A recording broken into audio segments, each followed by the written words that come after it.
It ain't the left side or the right side, then it must be the FinSide. It ain't the left side. Thank you, Solo D. Welcome to another episode of On the FinSide here with Kat and Paul. Follow us on Facebook, Twitter, Spreaker, iTunes, YouTube, iHeartRadio, and Spotify. I'm Brian Cat NFL. Paul is Fanatic_pick on Twitter. Believe it or not, the Dolphins win their fourth game of the season, taking down the Cincinnati Bengals. It took 5 quarters to do so. This was really looking like a blowout game for a while, Paul. I mean, beginning of the fourth quarter, the Dolphins are winning by 23 points, and we're texting back and forth saying, if the Dolphins are going to win, they might as well blow them out of the water. And that looked like it was going to happen. And 11 minutes later, we're going into overtime. Yeah, and not only were the Dolphins in overtime, but the Giants and Redskins were in overtime. So the top 4 picks in the draft at that point in time were all sitting there in overtime looking like they may end in a tie because it wasn't a quick overtime in either game. So there was a lot of intriguing top end of the draft stuff going on after 4 p.m. from the 1 o'clock games. You bet. And over the weekend, you had the Houston Texans sewing up a playoff spot by taking down the Tampa Bay Bucks. But the Steelers lose today. Of all teams, the New York Jets do the Dolphins a favor, winning that game 16-10. And if the season ended, the Dolphins would be picking 19th now with that Steelers pick. Hopefully that continues to climb here next week if the Steelers are put out of playoff contention. But Paul, looking at the game itself, I mean, look, I made no bones about it. I did not want to win this game, and I'm still a little irked that we did. I mean, if the Dolphins are sitting here with the 5th pick in the draft now, ahead of them, you've got the Bengals that sew up the number 1 spot. You've got the Redskins 2nd, Lions 3rd, Giants 4th, as we head here into the final week 17. So, yeah, I was a little bit irked. I mean, people could talk about creating a winning culture all you want. I don't think 3 or 4 wins makes the difference in that. This was an overtime victory over a 1-13 football team where the Dolphins blew a 23-point fourth quarter lead. But the other side of it, though, is this isn't – I don't even know what this is anymore. I think this isn't even an XFL roster in terms of talent. I mean, you had Raekwon McMillan not playing this game. Jamal Wiltz goes down. Vince Beagle goes down. A couple of other injuries along the way. And you look at the bottom line after the game, and the Dolphins are 4-4 in their last 8 games. It's pretty incredible. Well, on top of that, Raekwon McMillan was down, who arguably their best run defender. And they were probably going against one of the best running backs that they've faced since, week 3 of the NFL season. And they turned in their best run defense performance in this one, as far as that goes. I mean, they effectively shut down Joe Mixon. And a lot of that's due to Andrew Van Ginkel, due to, oh my God, I'm blanking on his name again. It was that new to this team. I think it was Seiler. Yeah, Seiler. The defensive. Yeah, it's unreal. Like, this guy just came out of nowhere and looked like he's been playing the role all year and doing a dominant job of it. This game cemented for me that I'm over Charles Harris and Taco Charlton. They're ineffective pass rushers who can't defend the run. And you look at what these guys did in this game, Miami's got a little something there. There was a lot to like in this game. And really, the key cog there was Jamal Wiltz going down and Vince Beagle getting hurt. And then suddenly the Bengals were able to move the ball. I mean, Miami is not a deep roster right now, so they can't afford those couple little injuries. Those are devastating at this point. Yeah, that's very well said. I think it was a combination of Beagle and Wiltz going down that magnified a lot of other roles. But also, too, I think the Dolphins were a little shell-shocked. When they went up 35-12 and Myles Gaskin scored that 2-yard touchdown, there's 11 minutes left. I don't think they ever thought there was any way in hell the Bengals were going to come back. And I mean, not only was it a 23-point comeback, but I mean, there was 30 seconds left in the game, and the Dolphins were up by 16 points. And then the Bengals get a touchdown to Tyler Eifert, a two-point conversion. A touchdown to Boyd, 2-point conversion, get the onside kick. The 25-yard touchdown to Tyler Eifert on the last play of regulation, and then Andy Dalton carries it in from 2 yards out to make it 35-35. And then the Dolphins end up with a game-winning field goal from Jason Sanders on the final play of overtime, or else we could have been talking about a tie here. But yeah, that's for sure with the defense. You know, Zach Sealers is somebody that's going to be interesting here. I wish I had a few more weeks to watch him, but 6'6", 290 pounds on defense there. He had a sack. He had a tackle for loss. Just a lot more stout at the point of attack. I mean, we saw a lot of Sealer, a lot of Andrew Van Ginkel, a lot of Trent Harris, and yeah, they played better than the guys they were replacing, like Taco Charlton and Charles Harris. 1,000% yes on that. I really, really liked the D-line play today, even though it may sound weird, given the fact that, you know, Miami blew such a big lead in the fourth quarter, but there were a lot of good individual performances. There were a lot of performances that are encouraging for next year across this roster in this game. And I know the Cincinnati Bengals are a dumpster fire, but again, this is an extended preseason like we've talked about all year. This is a time to find those little gems and diamonds in the rough that when you put even more talented players around them are really going to have that opportunity to solidify this team. And Miami's got a lot of those out there. And God, we'd be remiss if we didn't talk about the receiving threats today, whether it's Devontae Parker, and I will take this on the chin here completely, Mike Gesicki stepping up in this game, whether it's Isaiah Ford, somebody we've been pointing to ever since he got drafted out of Virginia Tech, and everybody thought it was a wasted pick, stepping into the role when Hearns went down and doing a damn good job of it. Albert Wilson, finally looking like the Albert Wilson that we saw at the beginning of last year, who's absolutely a threat out there. So there was a lot to like in this game. And I'll bring up Myles Gaskin as well. I know we're going to talk about all these guys, but not just in the running game.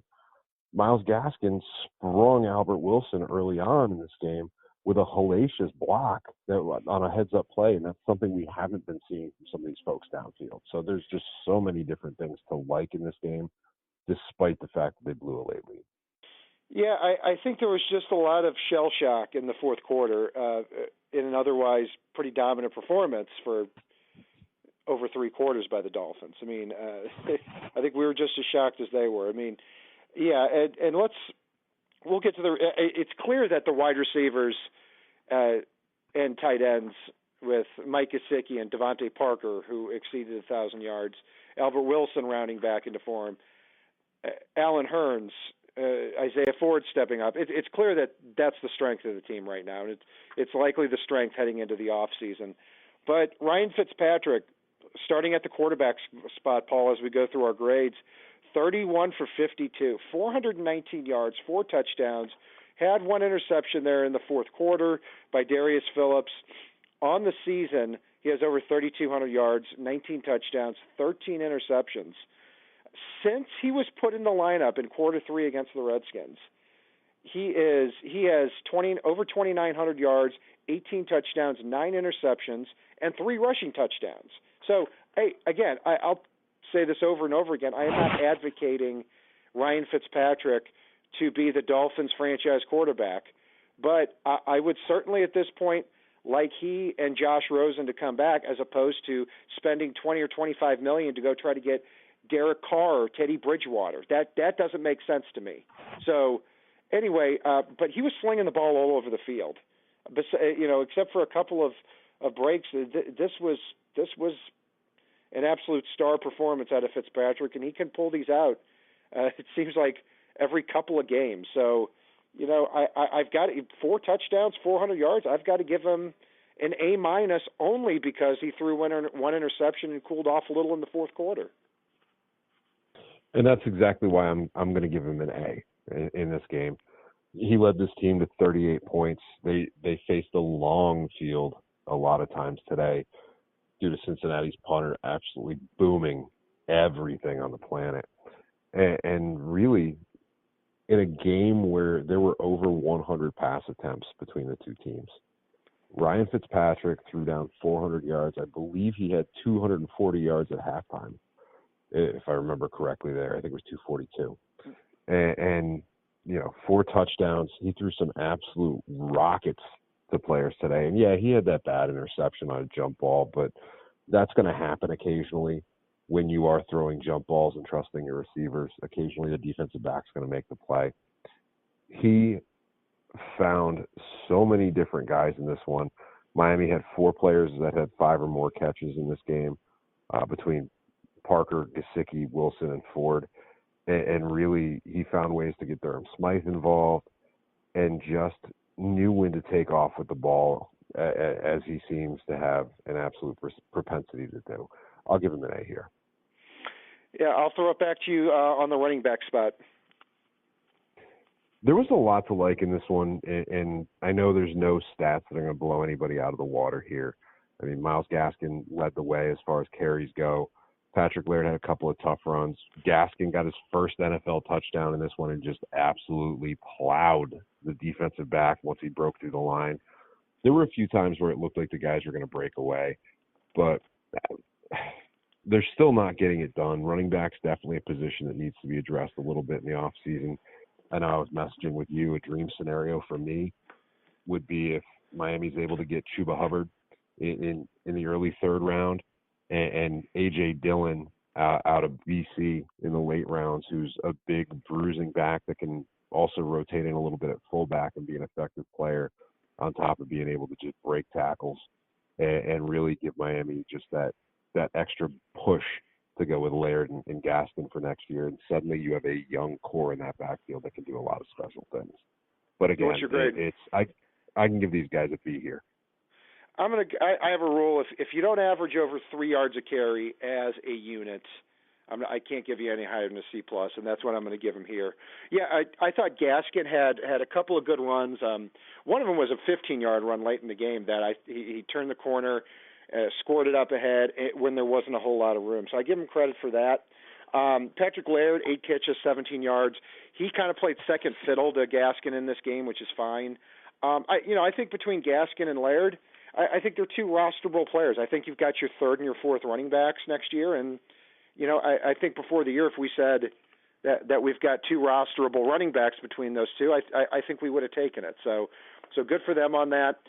D. Lance Turner did get in the game, too. Didn't really show much, but it was good to see a little bit of new blood in there. Chandler Cox, inactive again at fullback. I mean, I look forward to seeing what he could possibly do in the offseason, but right now not providing a lot of value there.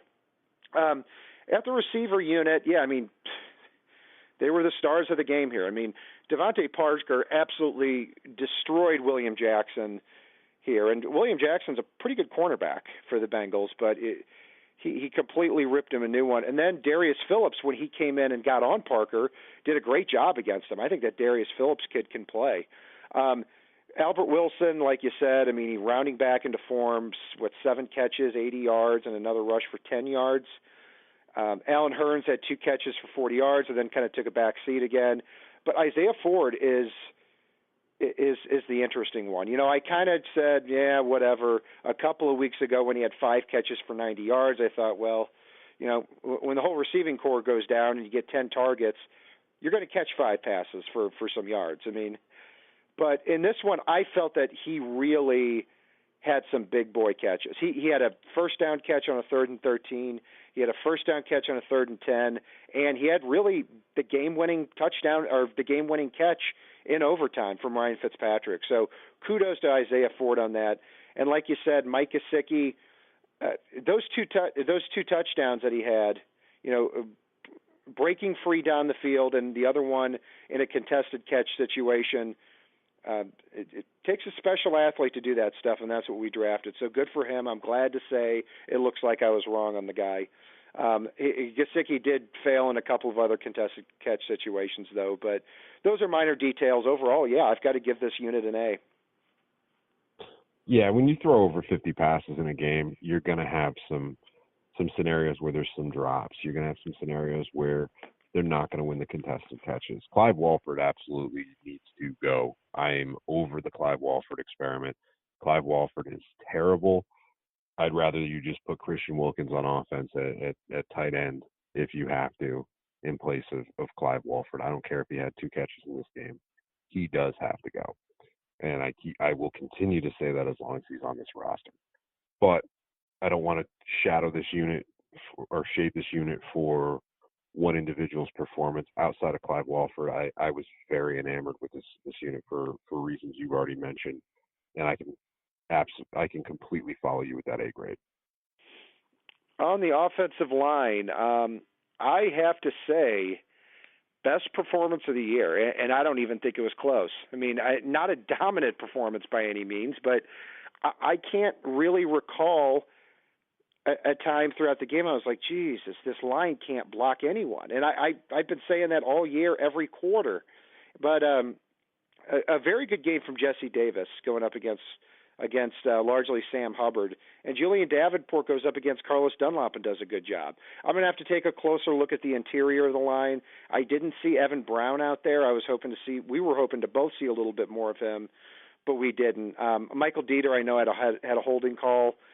But a good game from the tackles there. And overall, Ryan Fitzpatrick got sacked twice, and I know one of them was a coverage sack by Sam Hubbard, and the other one I can't quite put my finger on which one that was. But I don't know if I've given them higher than a C- all year in any game. So, I can't give them a great grade because the running backs only averaged 2.8 yards a carry, but I might be able to give them a B- in this game. I'll give them a B for a lot of the reasons you mentioned. It's amazing how much things solidify when your bookends play well. And really, the Bengals have a good set of pass rushers there in Carlos Dunlap, who's been coming on hard lately after recovering from a knee injury early in the year that hampered him a little bit. Sam Hubbard's a good pass rusher, and they've got some good pass rushers along the interior of that defensive line.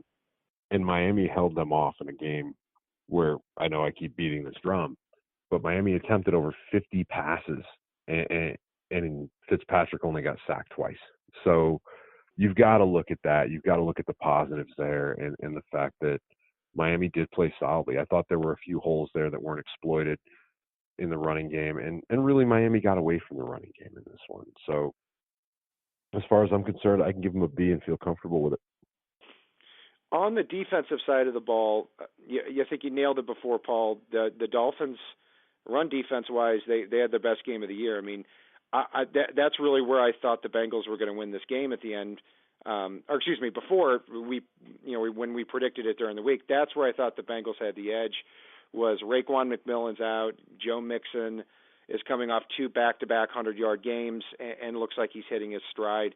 But no, 21 carries, 50 yards, not any room to run for Joe Mixon here on defense. So I'll throw it back to you here on the front seven. What can you say? The fact that the run defense was so solid with a few new faces in there, with Ginkle getting a little, or Van Ginkle getting a little more time in this one, with Vince Beagle before he went down, the fact that they were able to get pressure on Andy Dalton fairly consistently in this one.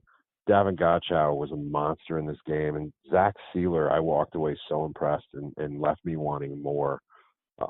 Outside of that, you look at the fact that Christian Wilkins not only got a sack in this game, but also got a touchdown reception, even if he fumbled it and recovered it on the offensive side of the ball. And pass rush-wise, they were all over the place. Run defense, they were all over the place. This front seven gets an A for me, even though things fell apart in the passing game late, which I don't attribute as much to the front seven other than Beagle being out and losing a little bit of that pass rush ability. Yeah, I'm going to give him a B. I probably would be there with you on an A or an A- in the first 3 quarters, but the fourth quarter, I think this front seven demonstrated that they don't have that guy that when they've got a comfortable lead that can just pin their ears back and attack the quarterback, because there was no pass rush in the fourth quarter whatsoever, and I think that contributed to a lot of things there. But yeah, kudos for shutting down Joe Mixon there at the running back spot. And on the year, this unit did have 4 sacks, which is ironic given that the whole reason we thought Charles Harris and Taco Charlton are in there isn't because of their run defense, not because they play special teams, which they don't, but because they offer the most that you can get to the quarterback with. And they didn't. Trent Harris had a forced fumble and a sack. I believe Vince Beagle had a sack. If not, he forced somebody to run into another guy for a sack. Zach Seiler, we'll make sure we get the pronunciation of that right. I thought it was Seiler, but the announcers were saying Sealer all game. Anyway, 6'6", 290 pounds, former 7th-round pick out of Ferris State, and I watched him in preseason as a rookie, and I thought, this guy can play. And his career just never materialized with the Ravens. I think he's a better fit, though, in this defense. And without question, another guy who was inactive, too, was Avery Moss, who has gotten a lot of snaps this year. In just a few quarters of football, Sealer by far has outplayed him. So I think he's got the leg up on Moss heading into 2020 for a roster spot. So I'm going to go overall with a B. I like the run defense, but just no pass rush in the fourth quarter drags it down a little bit for me. At defensive back, Paul, Andy Dalton, 33 for 56, 396 yards, 4 touchdowns, but almost 200 of those yards came in the last really 10 minutes of the football game. That sent the Bengals and Dolphins into overtime here. You know, I 3 touchdowns for Dalton in here in the third quarter, or excuse me, the fourth quarter as well. One of them was on Steven Nelson. That was the one from C.J. Azuma. It was about a 10-yarder just on a slant play. I don't think Stephen Parker. I don't think Parker did anything too great on that play. He got burned. Nick Needham led up a lot of yards to Tyler Boyd. Boyd had 9 catches for 128 yards, but Needham comes back and fights, and he definitely came back and fought in overtime and got up in the face of the receiver and made a big difference there. Eric Rowe, I felt bad for him because he's played very well at strong safety, got a contract extension, and had his first interception with 4 minutes left, and then it was called back on a pretty wishy-washy penalty there, as called pass interference. But when I look at the final result, almost 400 yards, 4 touchdowns. If we're given that type of grade with similar stats to Ryan Fitzpatrick, we're giving him an A. Then you got to think Dalton grades somewhere close given the end result. But Dalton didn't pull it out at the end. Overall, I'm going to give the defensive backs here a C minus simply because they played well for most of the game. But man, they got torn apart in the fourth quarter. They did, and you look early on, the Tyler Boyd touchdown, Nick Needham got himself turned around, lost his balance, and couldn't keep up, and almost still saved the touchdown there, which I like to see the effort. It really speaks volumes as well to the development of Jamal Wiltz, a guy that we didn't want on the field early on this season after seeing him out there, and he really got beat up a lot in some of the early games, but he's solidified himself as the season's worn on. And as soon as he goes out, as soon as they lost a little bit of the pass rush in Vince Beagle, that's when Andy Dalton really lit up this secondary and exploited them, was the fact that the guys had to cover a little bit longer, the fact that Jamal Wiltz was out and they had to sub for him. Eric Rowe absolutely got hit with a ticky-tack penalty on that holding call in the secondary. But those are going to happen. When you are a mediocre team, the calls don't necessarily go your way, but it really was refreshing to see this team at least have some pieces moving forward in that secondary. I can go with a C+ because it was as they got into the depth for basically the depth that was already starting that they got torn apart a little bit. And it's unfortunate, but again, I can go with a C+ here. It's amazing that a couple of weeks ago, Tay Hayes, Lyndon Stevens, and Nate Brooks, forget about not being on rosters. I mean, they were getting cut from practice squads. And Nate Brooks comes in here. He was signed off the Patriots practice squad, and he's starting last week, and he started this game too. Lyndon Stevens was cut from the Seahawks practice squad, gets signed and played 25 snaps last week and probably played close to the same today, if I'm not mistaken.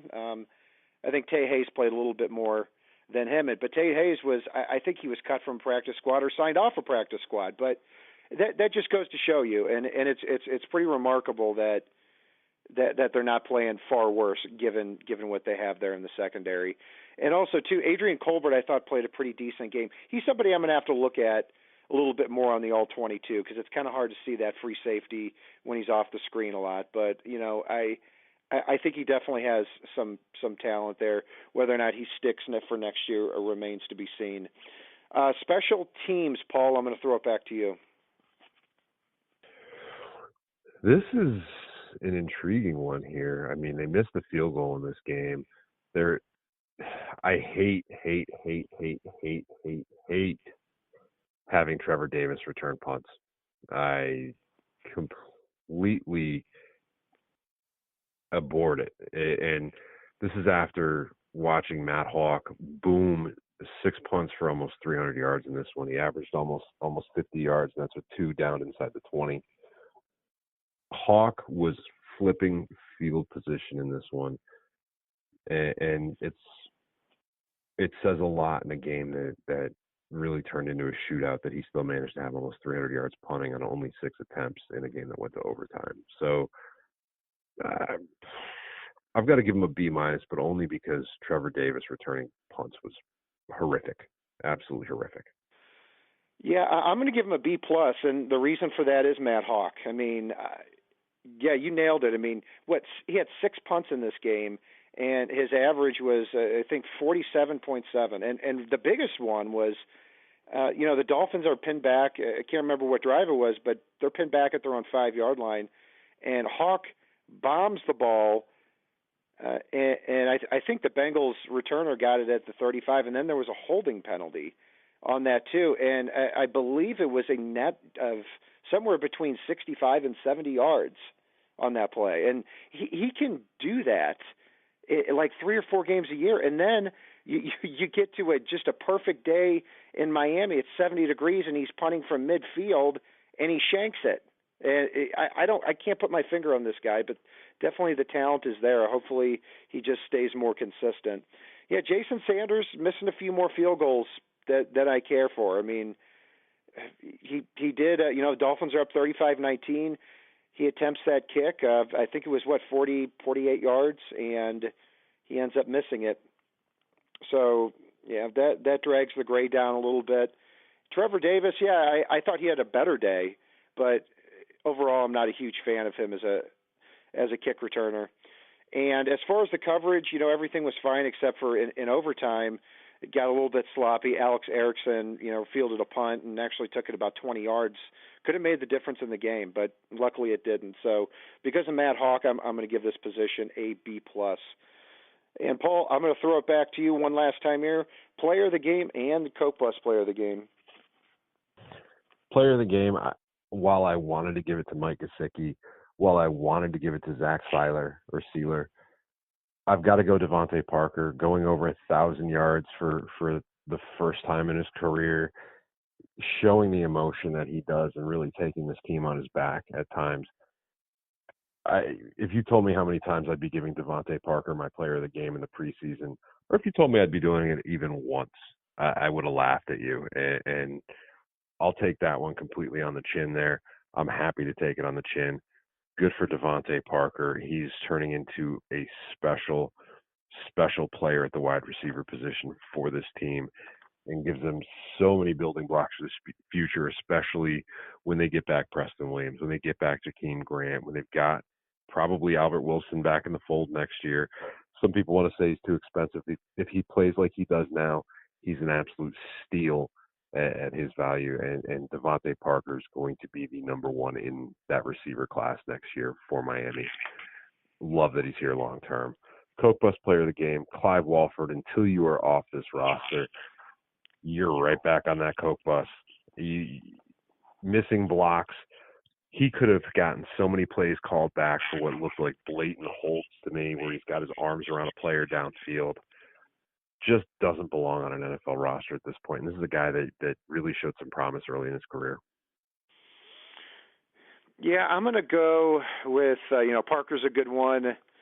and I think you can pretty much give it to any receiver. But I've got to give it to Ryan Fitzpatrick. I mean, 419 yards, 4 touchdowns, and what I really like is that I think he is showing the blueprint for whoever is our next quarterback, that the wide receivers, Mike Gesicki, Devontae Parker, and if Isaiah Ford and Albert Wilson are lucky enough to be here too, but mainly Gesicki, Parker, and when Preston Williams comes back, hey, find the one-on-one coverage and let them win those contested catch battles.